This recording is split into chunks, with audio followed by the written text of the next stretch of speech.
Let all the world come and see how the mercy we've received from you can set them free.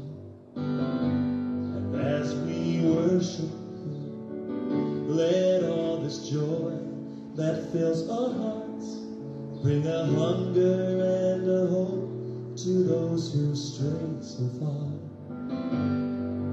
As we bow in adoration and stand in reverent awe, show your majesty and glory, let your anointing fall. As we declare your name, Lord Jesus, as the only name who saves, may the power of your salvation fill each heart, we pray. As we worship you, let all the nations hear our song, the song of Jesus and his blood that proved his love for all. As we worship you, may all the lost and broken come, may they hear your still small voice call out their names each one. As we bow in adoration and stand in reverent awe, show your majesty and glory, let your anointing fall. As we declare your name, Lord Jesus, as the only name who saves, may the power of your salvation fill each heart, we pray.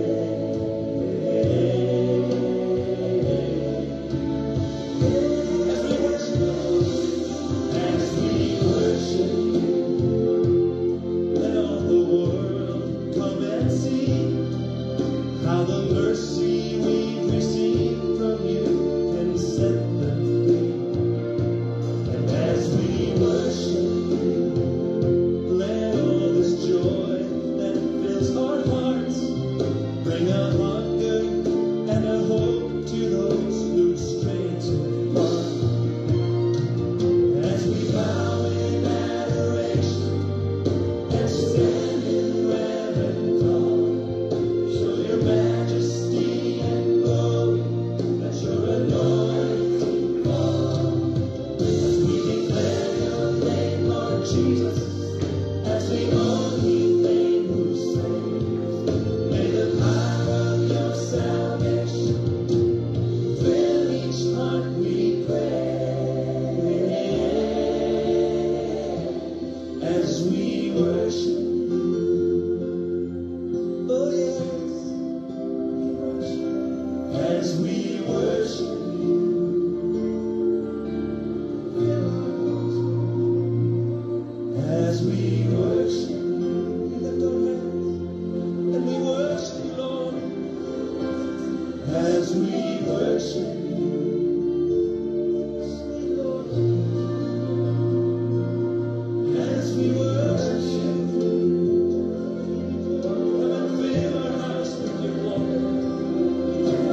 begin to worship,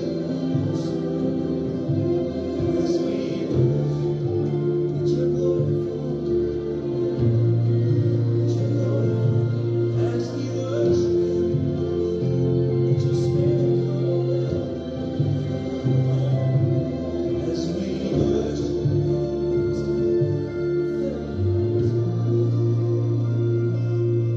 as we worship.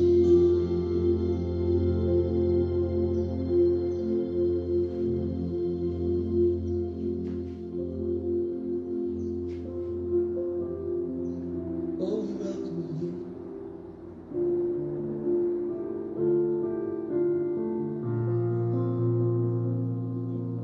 We worship you, Lord. Oh, yes. Oh, we worship you, Lord. Oh, we worship, we worship, we worship. Oh, yes, we do. We give you glory. We give you praise. Oh, we worship you, Lord. We give you praise. Oh, we worship you, Lord. Let your glory fall. As we worship, send your spirit, Lord. Send your spirit as we worship.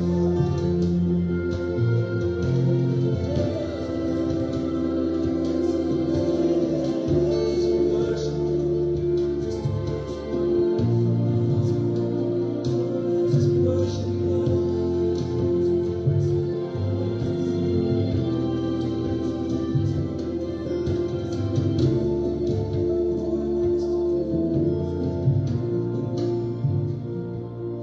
As we worship,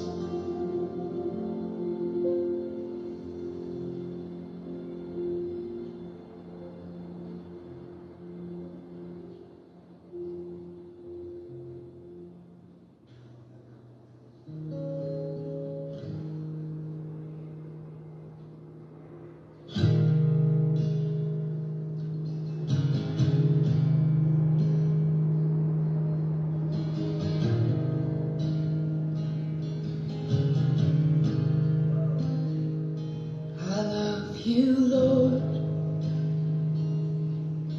Oh, your mercy never fails me. All my days I've been held in your hand. From the moment that I wake up until I lay my head, oh, I will sing of the goodness of God. 'Cause all my life you have been faithful, and all my life you have been so, so good. With every breath that I am able, oh, I will sing of the goodness of God.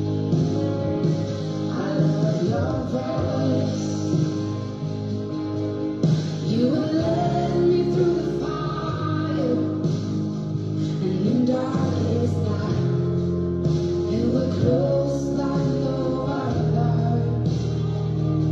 I've known you as a father, I've known you as a friend, and I have lived in the goodness of God. Yeah. And all my life you have been faithful. Oh,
goodness.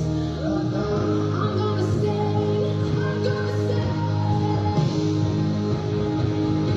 Just all my life you have been faithful. Just all my life you have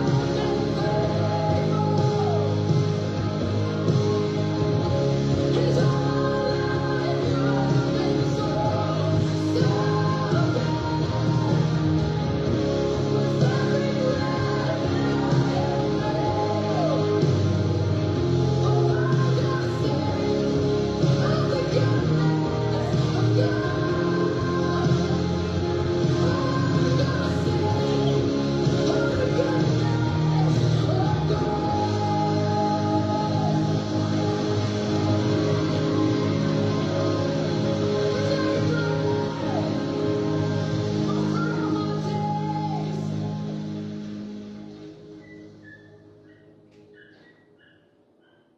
Okay, isang mapagpalang araw sa lahat ng nandito sa Pilipinas at maging sa lahat ng nasa Amerika, sa Canada, sa New Zealand, at sa Hong Kong, sa Singapore, at mga iba't iba pang mga lugar na kung saan ang tinig na ito ay nakakarating at ang live na ito ay makakaabot. Isang mapagpalang araw sa inyong lahat. So sa oras na ito ay ating pong ihanda ang ating sarili sa muli na ating pong pagtitipon-tipon upang patuloy na ating pong halukayin ang lahat ng mga bagay na ito ay makakatulong sa atin sa patuloy na matagumpay na paglalakbay po natin sa daigdig na ito, na matawid po natin ang daigdig na ito hanggang sa kaharian ng Diyos. Kaya po, patuloy na ibukas natin ang ating mga kaisipan at ilagay po natin ito sa ilalim ng ating pong limitasyon at hayaan natin na ang katotohanan ay siya ang mangibabaw sa atin na ito ay kumikilos beyond limitation of men. Kaya sa oras na ito ay buksan po natin ang ating pong Biblia sa John chapter 10 verse 1 to 5. Basahin ko po sa inyo sa King James Version. Verily, verily, I say unto you, he that entereth not by the door into the sheepfold, but climbeth up some other way, the same is a thief and a robber. But he that entereth in by the door is the shepherd of the sheep. To him the porter opened, and the sheep hear his voice. And he called his own sheep by name, and leadeth them out. And when he put forth his own sheep, he goeth before them, and the sheep follow him, for they know his voice. And a stranger will they not follow, but will flee from him, for they know not the voice of strangers. Father, thank you so much for this scripture that you have opened unto us today.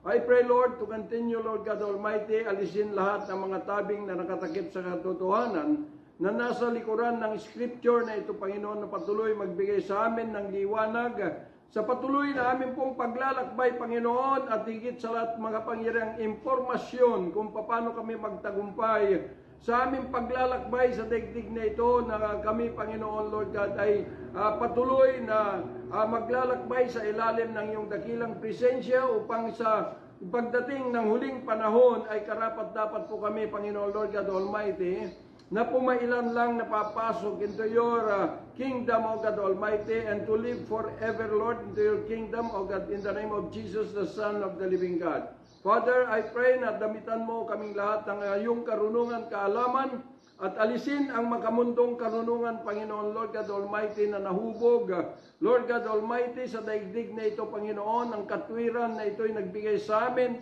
Lord God Almighty, ng sarili-sarili naming katwiran hinggil sa iyong salita, Panginoon. I pray na alisin mo po sa amin at hayaan mo na yung tinig ang siyang mangibabaw sa amin ngayon at magpakailanman. Salamat po, even the presence of all your heavenly hosts, at higit sa lahat, Panginoon, your holy presence, O God Almighty. Thank you so much, Lord, at bukas na pintuan ng kalangitan upang malaya po kami na magsama-sama as one together to stand in your holy presence all day long. Father, we thank you. We give you praise, Lord, in Jesus' mighty name. Amen and amen. So sa araw na ito ay ating pong pag-uusapan, hinggil po sa The Good Shepherd. Jesus Christ, The Good Shepherd.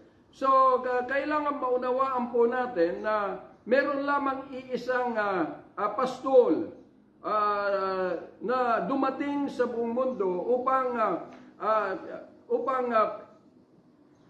siya ang magpastol sa kanyang tupa. So, walang iba kundi ang Panginoong Hesus. So, kailangan maunawaan po natin na iisa lamang. Siya lamang po, the shepherd, the good shepherd. Dahil sa nangyayari ngayon, kung tutusin, kung di natin nauunawaan, ay ang dami na ngayon lumalabas na mga seminars, mga konbensyon at itinuturo yung mga leader na sila po ay mga shepherd. So, sila yung mga leader na ito ay kailangan na sundin at dito tayo magpasakop. Yun po yung mga nilalaman ng mga seminars, mga convention. Kaya po, marami po ang mga pumapasok sa Bible School at sa lahat ng mga itinatayong mga seminars dahil gusto po nila lahat ay magiging leader. At ito po yung binabanggit nila na kailangan magpasubmit tayo sa lahat ng mga tumatayong mga leader. Ito po ay nakakatakot na katuruan dahil kailangan maunawaan po natin na yung mga leader ay hindi po sila yung mga shepherd. Lahat po ng mga tao na papasok doon sa buhay ng Panginoon ay lahat ay mga tupa, mga sheep. Dalawa lang naman, lamb and sheep. So, ibig pong sabihin na hindi po maaari na tayo ay magpasubmit. I-submit natin ang ating pagsunod sa mga leader. Ito po ay isang mapanganib na katotohanan na kapag po tayo ay hindi nauunawaan ang katotohanan mula sa Diyos, sigurado na mahuhulog po tayo sa pain. Ito po ay pain ni Satanas upang hindi na natin matagpuan at makita ang tunay na landas na tinatahak ng tunay na shepherd, na ito'y inilatag niya sa kanyang mga tupa. So, dapat maunawaan po natin kung bakit sinabi ko nga nakakatakot, dahil tayo po ay mga Gentile by nature. Inuulit ko po, kapag tayo ay Gentile by nature, mula pa po nung umpisa hanggang sa crucifixion ni Kristo, ay kaaway na tayo ng Diyos. Dahil, inuulitin ko po, yung pong noong Old Testament ay ang mga Jewish people lamang po ang kausap ng Diyos. Tayo po ay hindi po kabilang doon sa Old Testament. Kaya po, ibig pong sabihin na tayo ay ipinanganak sa daigdig na ito na ang nagmumotivate sa atin ay yung espiritu ng mundong ito. Hindi katulad ng mga Jewish people na sila po ay motivated by the Spirit of God. Kaya po ipinanganak tayo sa daigdig na ito in a sinful nature. Pagka sinabing sinful nature, ito po ay control, kinokontrol ng good and evil. So, ito po yung kumokontrol sa sinful nature. Kaya po nakakatakot dahil doon sa pagbabasa ng Biblia, kahit na sabihin natin na ilang taon na sa Bible School, umabot na po sila ng Doctor of Theology, Doctor of Divinity, dahil doon sa kanilang pag-aaral, ay still na ito ay they are operating in a sinful nature. Kaya po nakakatakot. Bakit? Dahil kung tayo po ay susunod at hindi po naputol yung sinful nature sa buhay ng leader, ay ganun din po sa mga tagasunod. Na kung saan tumatahak yung leader, ganun din tatahakin ng mga tagasunod. Kaya po nakakatakot. Maaaring sabihin natin, Pastor, nag-aral ng Bible School. Oo, totoo po. Ang Bible po ay maganda. Ito po yung sinasabi ni Pablo doon sa Galatians chapter 3, na ang sabi po niya, wherefore the law was our schoolmaster to bring us unto Christ that we might be justified by faith. So yung pong scripture, yung pong batas, ay hindi po ito ginamit para mailapit ang lahat kay Kristo. Kundi ginamit ito upang dito na pag-aralan at ipaunawa, ipaalam kung sino si Kristo sa pamamagitan ng pangunawa ng tao. So ibig sabihin na kinikilala ang Diyos, ang Panginoong Yesus sa pamamagitan lamang ng kasulatan. But they never encounter the risen Christ, na siya yung puputol sa sinful nature ng tao. Kaya po, makikita po natin na yung pong sinful nature ay pinagtitibay ng batas, the law of Moses. Kaya sinasabi po doon sa Romans chapter 3, therefore, by the deeds of the law, there shall no flesh be justified in his sight, for by the law is the knowledge of sin. So, ibig pong sabihin, na ito na po yung nagpapatibay sa sinful nature ng tao. Na habang ito ay naibubukas, ito ay nagdadala ng kamatayan. Kamatayan dahil hindi mo na matatagpuan ang buhay na Diyos dahil doon sa naririnig mo, hinggil doon sa scripture, ay naniniwala ka na yun na nga, natagpuan mo na, nalaman mo na ang buhay na Diyos. Kaya po nakakatakot. Isang malungkot na katotohanan. Dahil ito po yung sinasabi ng Scripture, na ang sabi, by the law there shall no flesh be justified in the sight of God. For by the law is the knowledge of sin. So ibig pong sabihin, ito yung nagpapatibay sa sinful nature ng tao.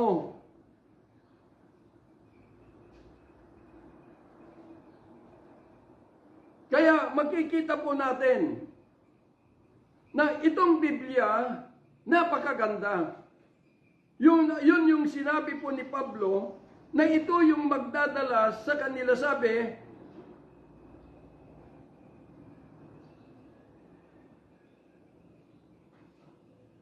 na ang sabi dito,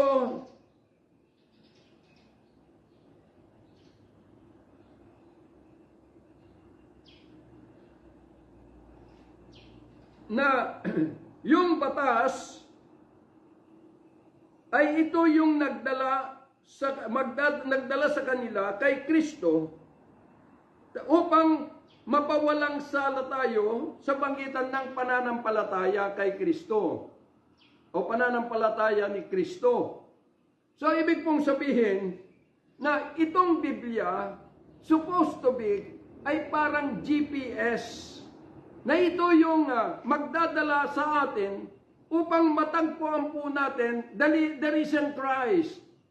Pero ang pinakamataas na kamalian ay yung pong ginagamit itong Biblia upang ito na ang ituturo hinggil sa ating Panginoong Yesus. So, ibig pong sabihin na natrap na ang mga tao rito. Kaya yung kanilang mga buhay, hindi po ito naputol yung sinful nature, maging yung mga let's say yung mga doctor of divinity, doctor of theology, mga reverend, mga bishop. Dahil hindi ginamit ang Biblia para matagpuan the risen Christ. Dahil the risen Christ ay siya po yung puputol sa sinful nature. Kaya nga sabi ng banal na kasulatan, Romans chapter 10, that Christ is the end of the law. The law, which is the knowledge of sin. Kaya kapag naputol na ito, doon pa lamang magkakaroon ng lubos na kalayaan. Kaya po nakakatakot. Dahil kiniklaim po ng mga papastor at itinuturo, itong Hebrew chapter 13, na ang sabi, verse 17, obey them that have the rule over you, and submit yourself, for they watch for your souls, as they that must give account, that they may do it with joy, and not with grief, for that is unprofitable for you. Itong versikulo na ito, dapat maunawaan po natin, na sinulat po ito ni Pablo, naka-address po sa mga Jewish people. Ito po ay isinulat na kailangan sila po, yung mga bago, yung mga pumapasok pa lang in the regeneration of Christ, na sila ay ma-reinstate in the kingdom of God, ay kailangan sila ay magpasubmit, magpasakop sa mga namumuno sa kanila. Pagka sinabi pong namumuno, mga Jewish, mga Hudyo, na ito po ay nagkaroon na ng transformation, yung kanilang pananampalataya through the law, through the righteousness of the law, na nabalitan ng pananampalataya ni Kristo through the righteousness of God.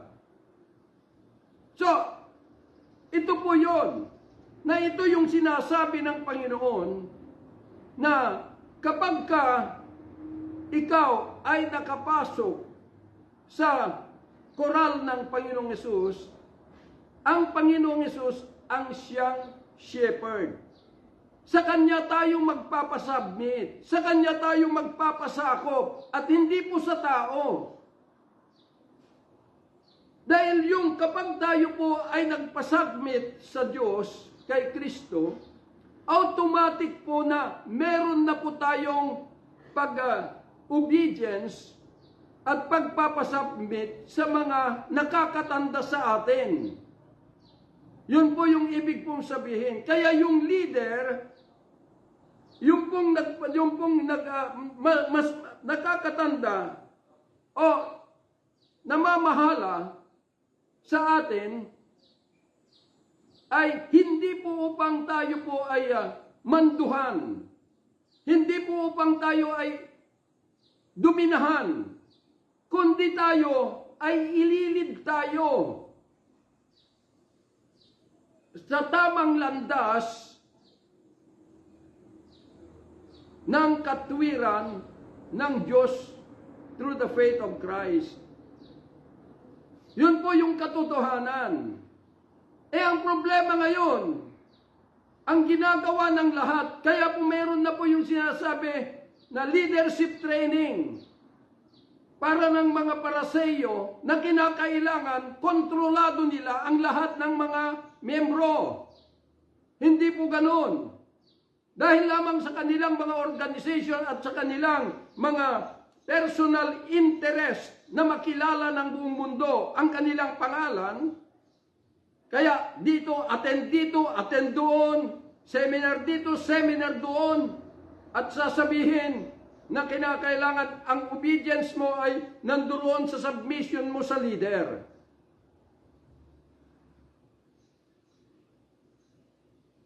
So, yun po yung maraming mga sinasabi. Ang problema, gaya ng sinabi ko, na kung ito ay seminar at ito ay galing lamang sa tao, yung mga pinagpaaralan, still, hindi pa rin sila nakalaya sa sinful nature. At inuulit ko po, ang nagpapatibay sa sinful nature is the righteousness of the law. Na ito po ay inabulis ng Panginoong Hesus sa pamagitan in the cross of Calvary, Ephesians chapter 2, that He abolished in His flesh the enmity, even the law of commandments contained ordinances. So, ibig sabihin, naputol na po yun. Dahil yung righteousness of the law, na ito po ay nagpapatibay sa sinful nature, ay kinakailangan na mag-vanish away, at ito na yung papalit, the righteousness of God through the faith of Christ. Kaya makikita po ninyo na wala pong itinalaga dito sa mundo na ibang shepherd maliban sa ating Panginoong Hesus. Kaya nga nung umakyat siya sa langit at report sama, bumaba pa rin siya. Pero hindi na bilang tao, kundi bilang si Kristo, the Son of the living God. At ang layunin ng kanyang pagbaba ay upang to enthrone himself into a mortal being of them that that believe on him. Pagka sinabing believe in him, yung mga tao na personally na-encounter the real person of the risen Christ at hindi po doon sa kasulatan lang. Dahil kung sa kasulatan lang, still, they are operating in a sinful nature.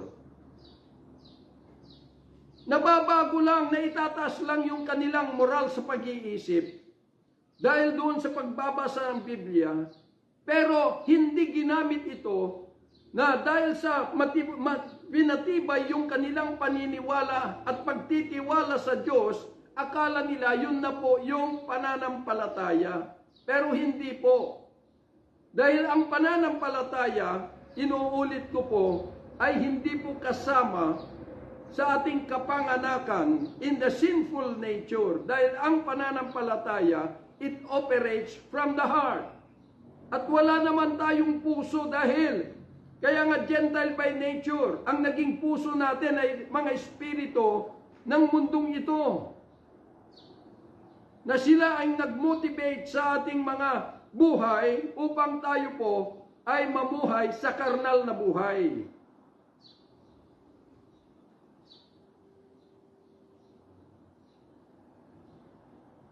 Kaya yun yung dahilan na yung pagpunta ang Panginoong Hesus ay upang dalhin sa tao yung pong kanyang biyaya, the grace of God.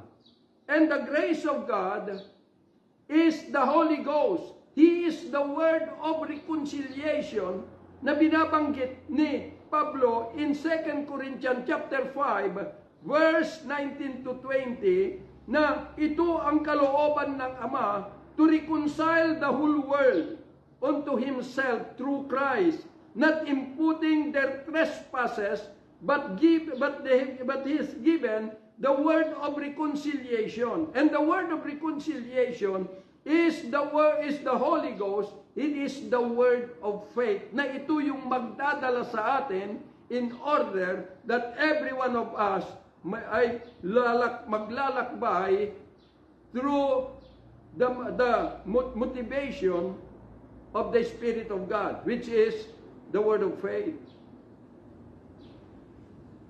Kaya nga sinasabi ni Pablo doon sa Galatians,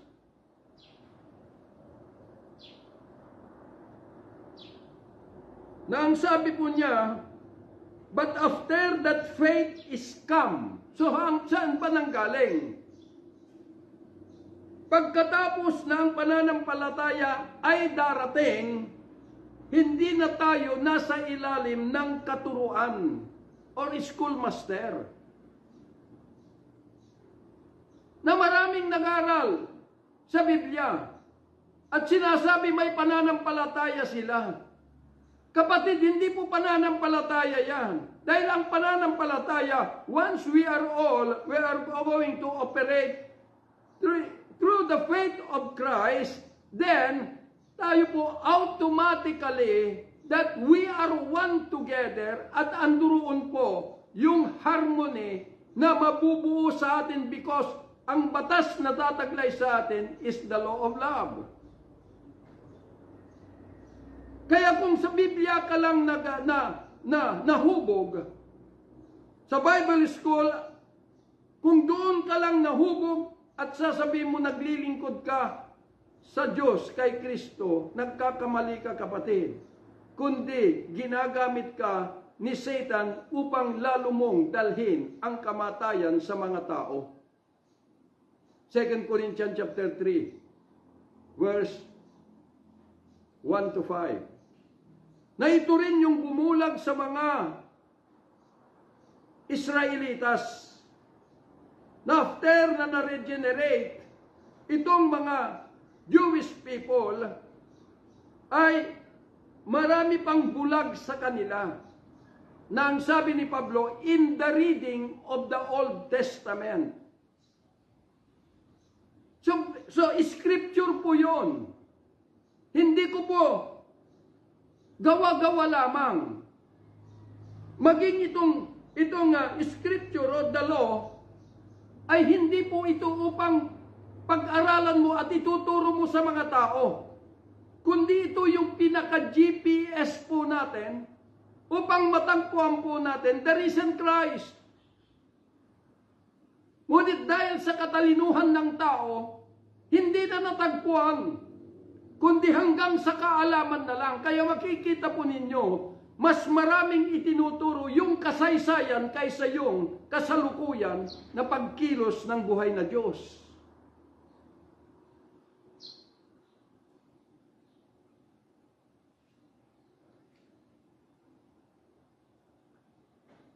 Kaya po,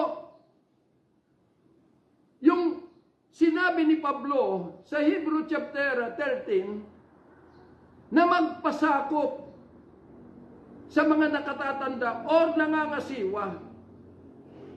Naka-address po sa Jewish people ito.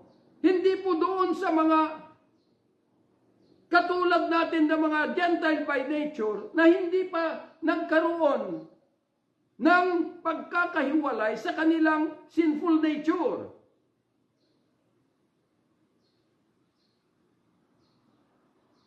Dahil ganito po yung sinasabi ng banal na kasulatan na ang pagsabi ng Panginoon na siya po yung the good shepherd.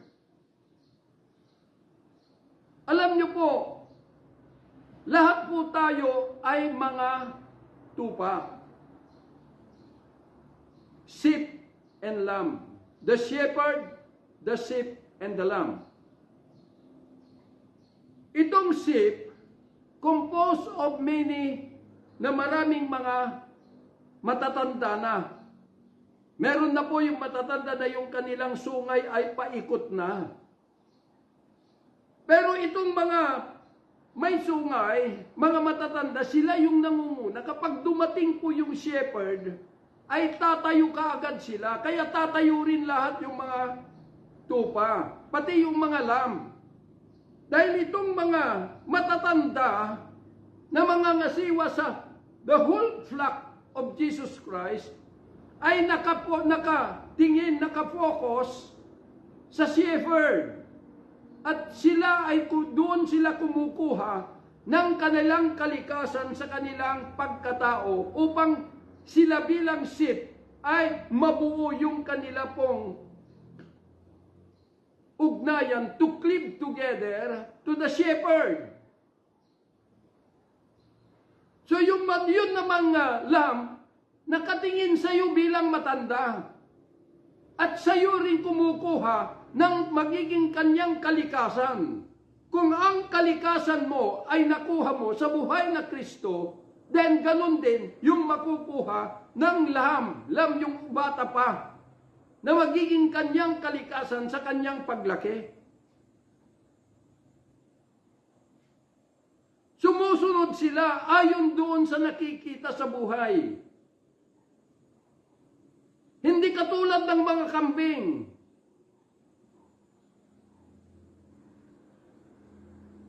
Na maingay. Na kung merong shepherd ay tatalian mo yung kanyang ulo, hihilain mo, lumalaban.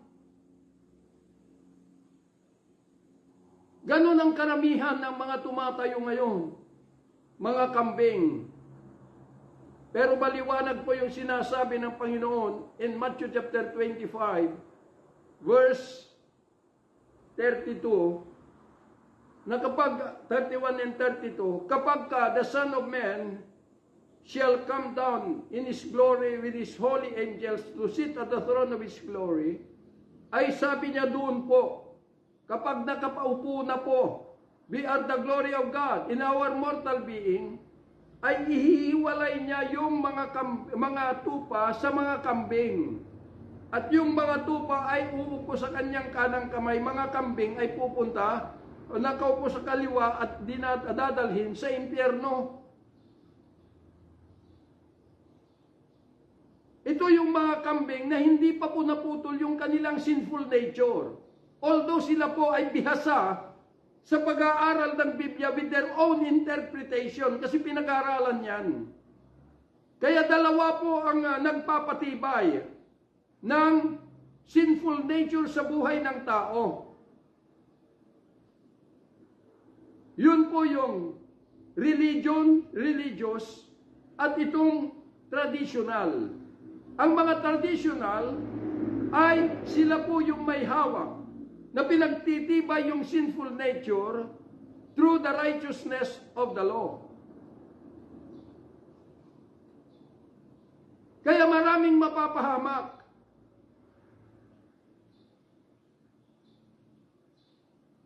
Dahil kaya nga hindi po maaari na sabihin ng isang leader, magpasambit ka sa akin.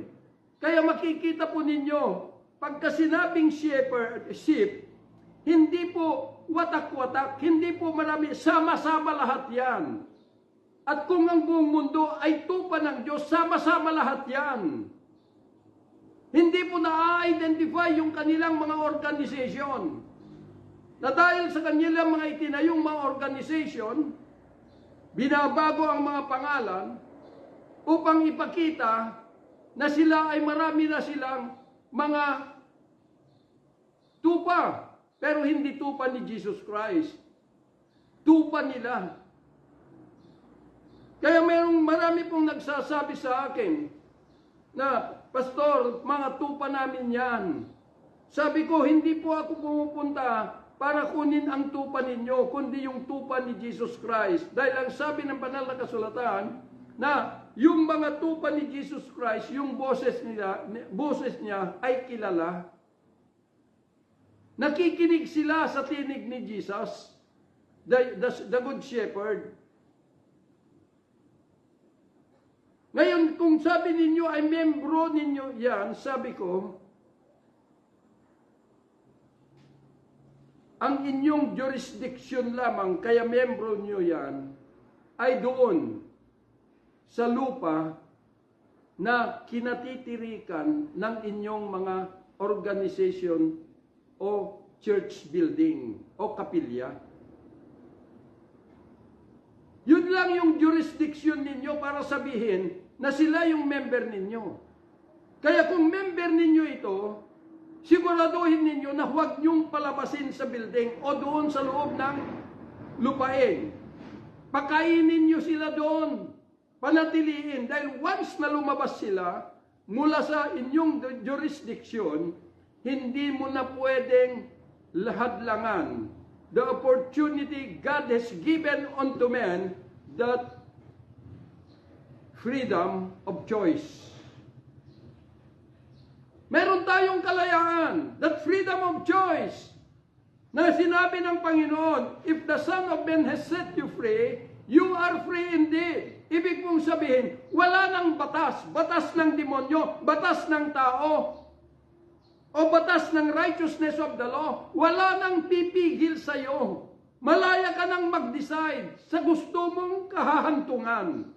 Whether na piliin mo ang impyerno o piliin mo ang langit. Hindi ba ang didesisyon para sa iyo? Kundi kung alam mo ang katotohanan, doon ka maglalakbay. At kung sino yung shepherd mo, doon ka magpapasako. Kung si Jesus Christ ang shepherd mo, sa Kanya ka makinig, kapatid. Dahil once na nakinig tayo kay Jesus Christ, automatically na anduroon po yung respeto at pagpapasakop sa mga nakakatanda.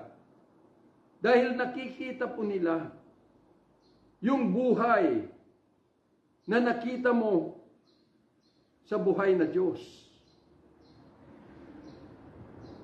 Kaya nga ang banal na kasulatan, kung ginamit tayo ng Diyos, ay hindi upang diktahan ang mga tao, kundi dalhin sila at ilid sila in the presence of the Good Shepherd, the risen Christ.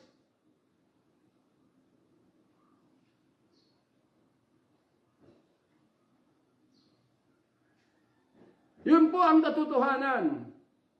Hindi katulad ngayon, ang dami-dami. Nasasabihin, ngayon, naglipanana ang mga ginagawa pong mga, mga pagtitipon ng mga body of Christ ng buong Pilipinas. Pero tandaan po ninyo na yung pagtitipon nila, mayroon sa Samar, mayroon sa ibang mga lugar. Hindi po ito yung mga body o katawan ng Panginoong Hesus na ito ay nahubog o napalaya mula doon sa kanilang sinful nature. Kundi mga tao na ito'y inorganize ng tao that still they are living, they are operating in a sinful nature.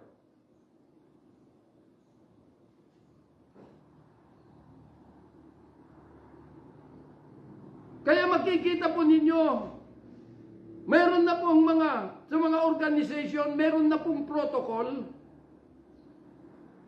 May mga gawain pa nga na sinasabi kung nung di ka makapagdala ng malalaking isda, mas mabuting lumabas ka na sa organisasyon.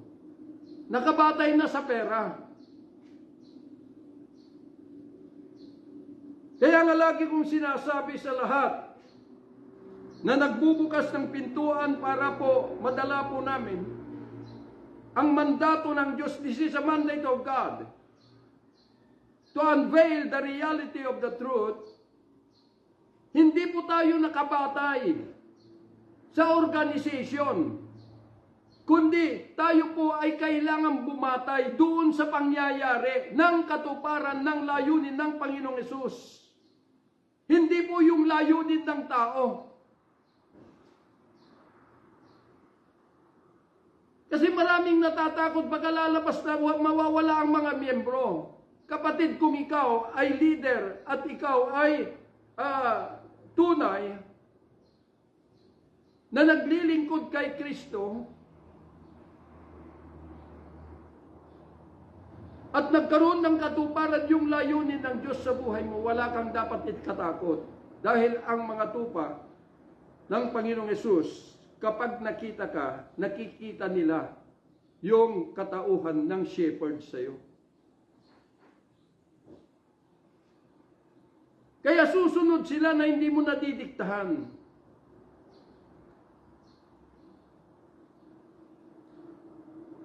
Kaya makikita po ninyo, inilalabas natin ang mga tao mula sa bilangguan na kinagisnan po natin yung sinful nature.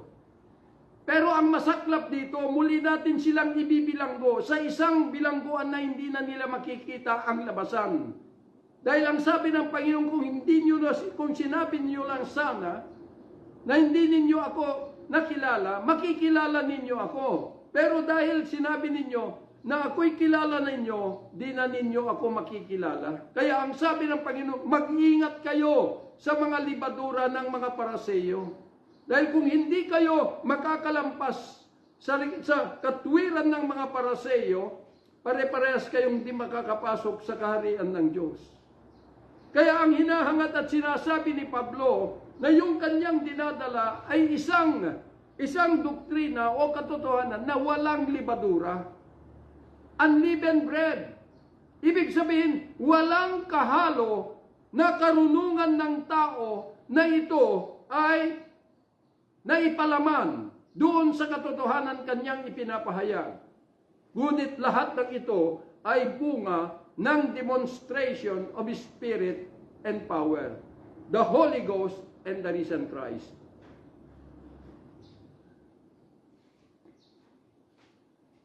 Yun po ang katotohanan. Kaya mag-ingat po tayo. Kailangan unawain po natin, hindi dahil sasabihin pastor yan. Alam niyo po, ang pastor ay hindi ito title, kundi opisina. Pagka sinabing pastor, anduroon po yung kanyang fatherly heart. Pagka fatherly heart, ibig pong sabihin kung ikaw ay meron kang mga anak at ang naipapakain mo ay puro malunggay lang, okay naman yun. Pero kung meron pong nagpapakain ng litson at malaya na pwede mong dalhin doon, dalhin mo para mabusog sila. Hindi yung ibilanggo mo sa yung bisig na wala ka namang kakayanan. At ang iyo lamang pwedeng ipakain sa kanila ay yung iyong natututunan doon sa seminar. Na hindi mo alam kung tama yun o hindi. Dahil ang batayan na sinasabi ng marami ay sa nasusulat lang. Kaya hindi na sila nakalabas sa nasusulat. At di na nila natagpuan the risen Christ. Kaya lalong nagpaigting ng pagkagumon at pagkabilanggo ng mga tao sa daigdig na ito. Kaya makikita po natin, paano mababago ang governance? Paano mababago ang lahat ng mga tao? Ang mga dinadala ng mga pumupunta roon ay yung righteousness of the law.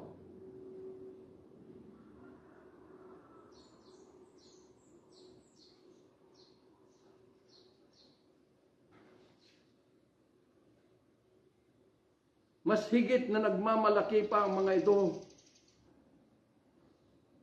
Pero kahit na po ganun, ay ginagawa po namin ang lahat upang maiparating ang katotohanan mula sa Diyos. Kaya nga sabi ko nga, bakit magagalit? Ang daming nag-o-oppose. Kung ito yung wagas na nababago ang tao, bakit hindi ito kailangan suportahan at pagtibayin? Dahil ang tinitingnan ng marami ay yung dami ng miyembro. Pero kung tingnan mo naman lahat ng mga miyembro nasa loob ng kapilya ay puro karnal. Nakakabit sa kanila andun pa rin yun, nag-ooperate pa rin yung sinful nature sa kanila. Dahil inuulit ko po, ang tanging daan na maputol po yung sinful nature sa ating buhay, kapag natagpuan po natin the risen Christ at nakapag-entron sa ating buhay at naidamit niya sa atin yung kasuotan na ito ay yung word of faith, na ito yung pinakapuso po natin na magdala sa atin upang lakbayin natin ang lahat ng kalooban ng Diyos. Doon pa lamang mapuputol, doon pa lamang mag-uumpisa ang bagong buhay. The Alpha and the Omega, because Christ is the author and finisher of faith. Kaya doon mo palang makakamtan kapag makapag-entron the risen Christ in your life. Kaya yun yung sinasabi ni Pablo, that my word and my preaching are not from enticing words of man's wisdom. Hindi yung nakakabighani na magagandang pananalita o karunungan ng tao, but demonstration of Spirit and power, the Holy Ghost and the risen Christ that dwelleth in your mortal being as His temporary dwelling place or tabernacle habang ikaw ay nabubuhay sa daigdig na ito.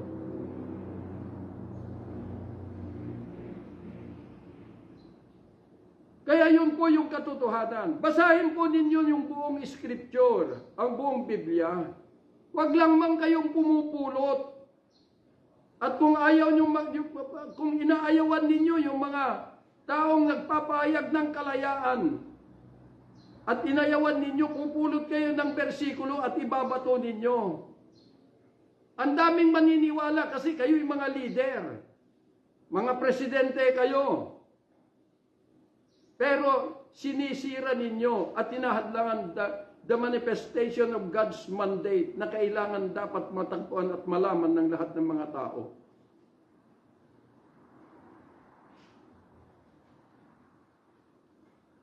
Sabi ko nga kung mga leader lamang ang dahilan para hindi dalhin ito, yung mandato, paano yung mga tupa nasa ilalim ng kanilang pamunuan? Hindi bali lang sana kung leader lang o pastor ang pupunta sa impyerno, kundi pati itong mga nasa ilalim ng kanilang pamunuan ay sa impyerno rin pupunta. Dahil ang tanging bisa natin na maging kabahagi tayo sa kalangitan ay yung pong kasuotan na dala the risen Christ in our life, which is the grace of God. And the grace of God is the Holy Ghost. Kaya nga ang titigas ng mga isip ng mga matatalino, na after the Scripture, Jesus Christ is the fulfillment of the Scripture. Kaya po, hindi na po yung Scripture ang pinapayag, kundi the real gospel of Christ. And the gospel of Christ ay ikaw kapag ka nakapag-entron si Jesus sa buhay mo at nadamitan ka ng kanyang biyaya. Because yung kanyang pagdating at pagbibigay ng the Holy Ghost in your life, yun po yung magdadala sa iyo. Kaya po, siya yung word of faith because siya yung mag-uukit sa buhay mo ng lahat ng katotohanan, the epistles of Christ, 2 Corinthians chapter 3, verse 3, na may uukit sa iyo at nasa sa iyo na the epistles. Pagka sinabing epistles, it is the truth na ito'y buhay na nakaukit sa ating mga buhay. Kaya po, ikaw yung ebanghelyo, the gospel of Christ. Kaya preach the gospel, ibig sabihin, humarap ka na. Huwag mong itago yung liwanag. Tumayo ka na sa buong mundo at ipakita ang tunay na larawan ng katotohanan mula kay Kristo. Hindi doon sa karunungan mo, hindi doon sa pangunawa mo sa Biblia. Dahil ulit ko po, ang Biblia po ay ito yung GPS po natin para matagpuan, mapalapit tayo sa buhay na Kristo at sa Kanya, matagpuan po natin. Pero dahil sa marurunong, sabi ng Panginoon, isinaranan ninyo, Matthew chapter 23, ang kalangitan laban sa mga tao dahil matatalino kayo. Sinasabi ko po ito, hindi upang saktan kayo, kundi upang maunawaan po ninyo. Dahil ang hangad natin lahat ay matulungan makiisa doon sa layunin ng buhay na Kristo na sagipin ang lahat ng mga tao. Hindi ipahamak dahil doon sa sariling interest ng organisasyon.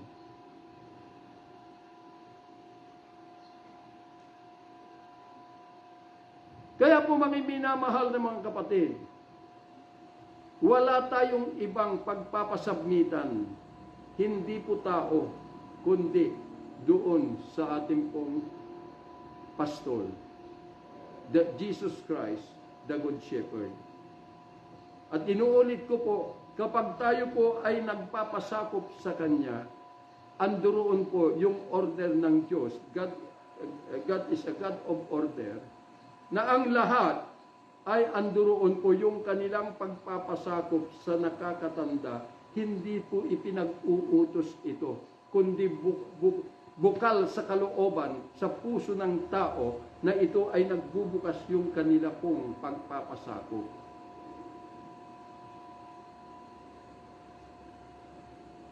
Kaya maraming mga leader na tinatakot yung mga miyembro sa mga kaya po meron yung seminar sa buong mundo na yata, yung leadership. Dahil ito yung nagiging babala sa mga miyembro na kapag di sila nagpasakop, hindi sila sumusunod sa Diyos. Ang daming kamalian. Kaya po mga minamahal na mga kapatid, sa panahon na ako po ay naglilingkod at naglalakbay in the presence of the living God, ito po yung nakita ko. I never and never na diniktahan ko ang mga miyembro. But then, umuusbong sa kanila, mula sa kanilang puso, ang bukal na pagpapasubmit. Hindi dahil ako ay leader, pero ako po ay nakakatanda sa kanila, but I want to be the greatest to serve them all. At hindi po ako yung paglilingkuran nila, kundi ako yung maglilingkod sa kanila habang ako'y nabubuhay. Kaya, kapag hinahanap natin being a leader or nakakatanda, kapag hinahanap natin yung pong respeto o pagpapasakop ng mga miyembro, huwag mong idikta, kapatid, dahil ang respeto ay hindi po ito dinidikta. Kusang dumarating. Maging ang pagpapasakop, dahil mas masarap na makita mo na nagpapasakop ang iba, ang mga kapatid, dahil sa pag-ibig at pagsunod nila sa Panginoong Jesucristo, the Good Shepherd. Kaya nga He is the risen Christ. Nandito ang Panginoong Jesus, the omnipresent God. Laging naghihintay sa mga tao, no, magbukas sa kanilang mga buhay. Naiwanan na that sinful nature at katagpuin na yung presensya niya nandito. But we need to surrender everything. Dahil kung hindi natin may susuko ang buong pagkatao natin, hindi rin natin siya matatagpuan. Kaya we need to surrender to the risen Christ. Mahal po tayo lahat ng Diyos. Pero, huwag tayong magmalaki kung tayo po ay tinitingala ng mga tao. At huwag mong hangarin yan, nakakatakot yan, kapatid. Ako po nagsasalita ako nito, pero hindi ko ninanais na ako ay makita ng mga tao. Kundi ang Panginoong Hesus lamang dapat ang makita.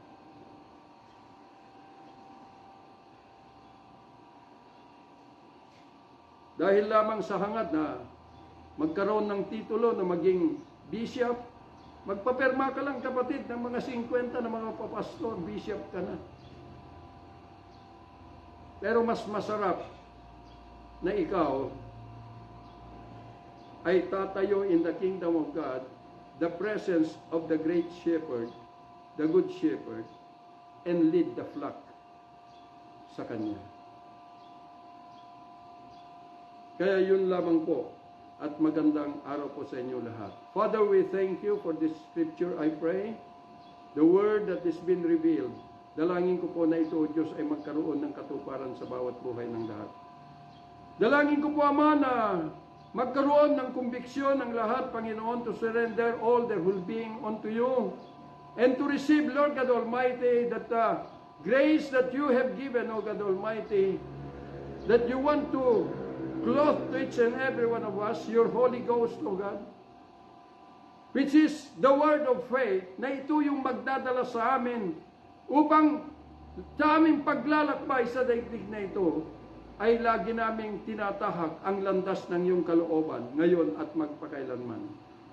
Salamat po sa iyong pag-ibig, and I pray, Lord, to continue na ang lahat ng katotohanan na ito ay makaabot sa lahat ng mga tao, Lord God, sa buong mundo. Father, we thank you. In Jesus' mighty name we pray. Amen and amen.